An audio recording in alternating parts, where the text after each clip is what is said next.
Hi everybody, it's Kristen Miller from Florida, and I am completing part 2 of the assignment, which is viewing the life of a client, somebody that I know that suffers with mental health issues. Obviously, my passion is to work with the VA, and I like to add working in with some kind of animal therapy, which I feel is extremely helpful for people with depression and PTSD or just any kind of mental health issues. Um, so I've been around numerous people with PTSD symptoms that have been in the military. My husband was for over 15 years military police for the Air Force security forces, and we've been around many other brothers, as they call them, in the security forces unit. We become like a family from each state that we go to. One of a mutual friend of ours came back from overseas.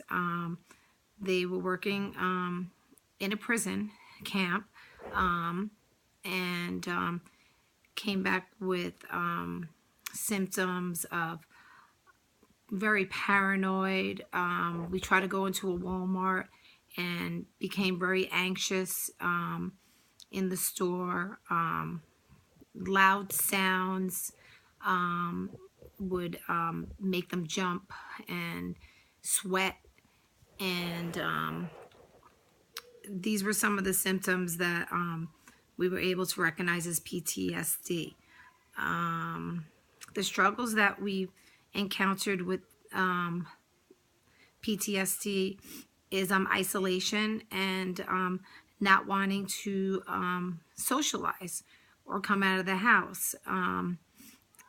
The other one was we also witnessed an increase in his alcohol intake. When we did go out, which was usually typically before any place got too busy, would drink excessive amounts of alcohol. And it seemed like that was the only time that they could just let loose and relax. I think people judge people with PTSD as crazy and just something wrong with them, or at times I've heard other people saying that they're making up these symptoms, and I disagree with that. I just hope that these soldiers can continue to get the help that they need and not feel stigmatized that they are struggling with PTSD and seeing things overseas that we can't only imagine or read about. I feel the symptoms also interfere in their overall sleep habits. They don't sleep well. They struggle. He struggles with nightmares, waking up screaming. So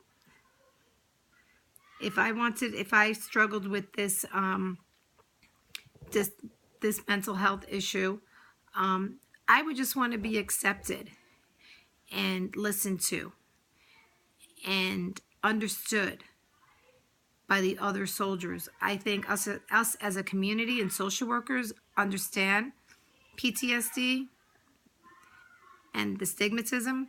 However, I think the military, even with the advances of mental health training, still continues to struggle with being stigmatized. They do not want that label of having PTSD. It shows weakness, and from what I've heard, it still can jeopardize certain security clearances. This is what I have heard. These are not actual facts, but this is what I have personally heard from people that I am very close to in my military community.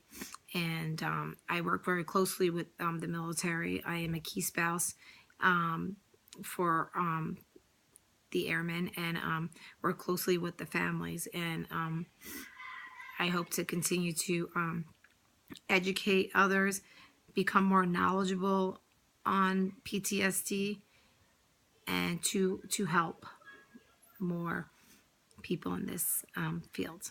Thank you.